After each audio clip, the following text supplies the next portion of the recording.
বলতে চাও তোমার বলো। নমস্কার, আমি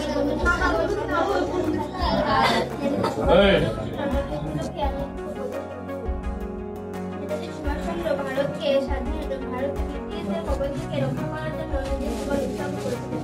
তিনি ছিলেন আমাদের দেশ নায়ক। কতটা কি শুনছো সেটা আমি দেখবো এবং প্রশ্ন করে আমি জানতে চাইবো যে কতটা ঢুকে আছে। আচ্ছা দাও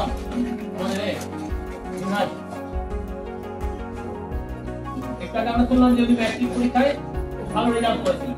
কত স্থান পেয়েছিলেন ম্যাট্রিক পরীক্ষায়?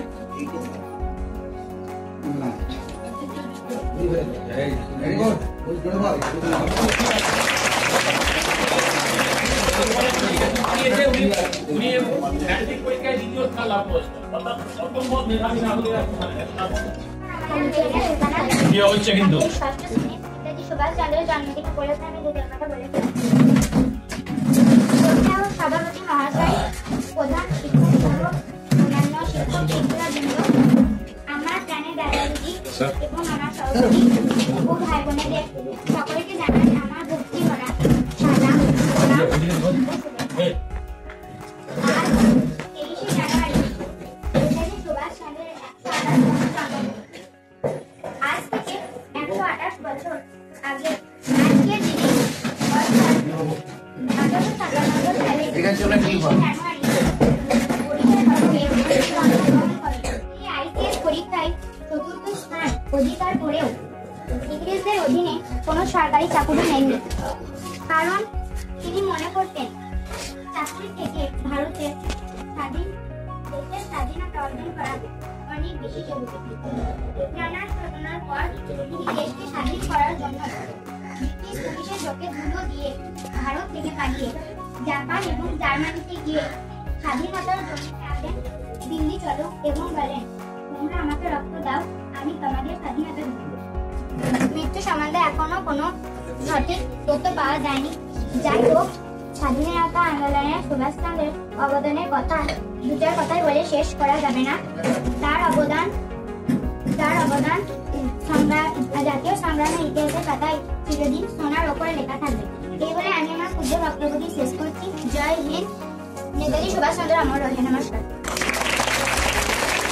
বক্তৃতার মাধ্যমে রেহানো এবং যেগুলো বললো সেগুলো আমরা কতটা শুনলাম সেটা আমি মেয়েদের মধ্যে থেকে একটা প্রশ্ন করবো একজনকে, সত্যিকারে তারা কতটা শুনেছে এবং নেতাজি সুভাষচন্দ্রের জীবন সম্বন্ধে যে বলে গেল এতক্ষণ ধরে, তাদের মধ্যে আমি একজনকে প্রশ্ন করবো।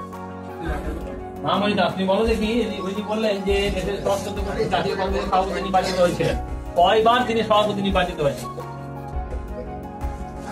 2বার। হ্যাঁ, ঠিক ঠিক বলেছে, বলো।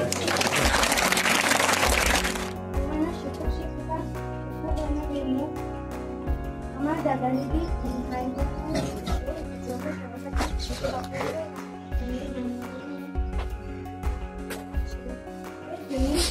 ফরওয়ার্ড ব্লক গঠন করে নেতৃত্বে ভারত থেকে স্বাধীন করার চেষ্টা করে।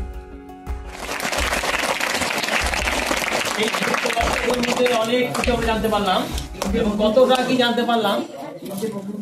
হ্যাঁ, এবং আমি প্রশ্ন করবো সেই নতুন জিনিস কি জানতে পারলাম, সেই নতুন জিনিসের মধ্যে আমি নতুন কিছু তথ্যের মধ্যে আমি জিজ্ঞাসা করবো কিছু। ক্লাস 5 এর কোনো ছেলে কতটা তারা কি শুনছে বা কতটা তারা মন দিয়ে অনুষ্ঠানটা দেখছে সেটা আমি জানাচ্ছি। কোন ক্লাস তোমার? ক্লাস 5 কিনা? আচ্ছা, এখানে একটা বিমানবন্দরের কথা উল্লেখ করে গেছে যে বিমানবন্দর থেকে নাকি বিমানটা ধ্বংস হয়েছিল, সেখান থেকে বিমানটা স্টার্ট করেছিল এবং তার বলা হয় যে সেই বিমানবন্দর থেকে যে বিমানে যাত্রা করেছিলেন তিনি, সেই বিমানটা ধ্বংস হয়েছিল। সেই বিমানবন্দরের নামটা কি?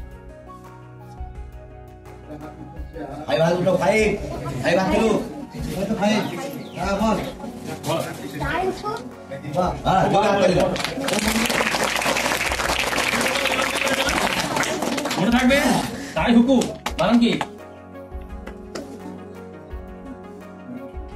মনে থাকবে তো? ঠিক আছে, ঠিক আছে। নেতাজি বাণী বলবে একটা, বল।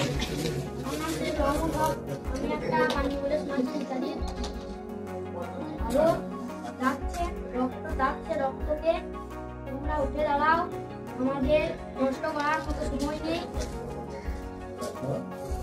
স্পষ্ট ছিল যদি ঈশ্বর চান তাহলে আমরা শহীদের মৃত্যুবরণ করব।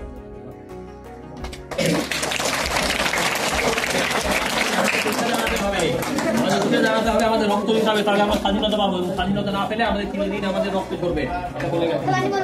আচ্ছা, আরেকজন বক্তৃতা বলবে, কয়েস বাণী।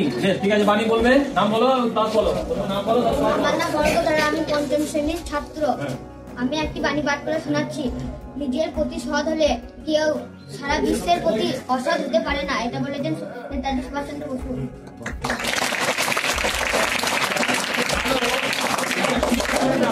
নিজের প্রতি সৎ যদি থাকে তাহলে সারা বিশ্বের প্রতি সে অসৎ হতে পারবে না। তার মানে আমাদের সবার কাছে সৎ হতে গেলে আমাদের নিজেদের কাছে আগে সৎ থাকতে হবে।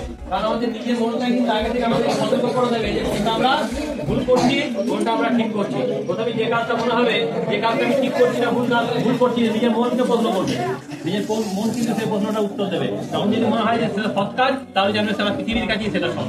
আর যদি মনে হয় সেটা অসৎ কাজ, সেটা থেকে বিরত থাকবে। এটা খুব ভালো একটা শিক্ষা দিয়ে গেছে। হ্যাঁ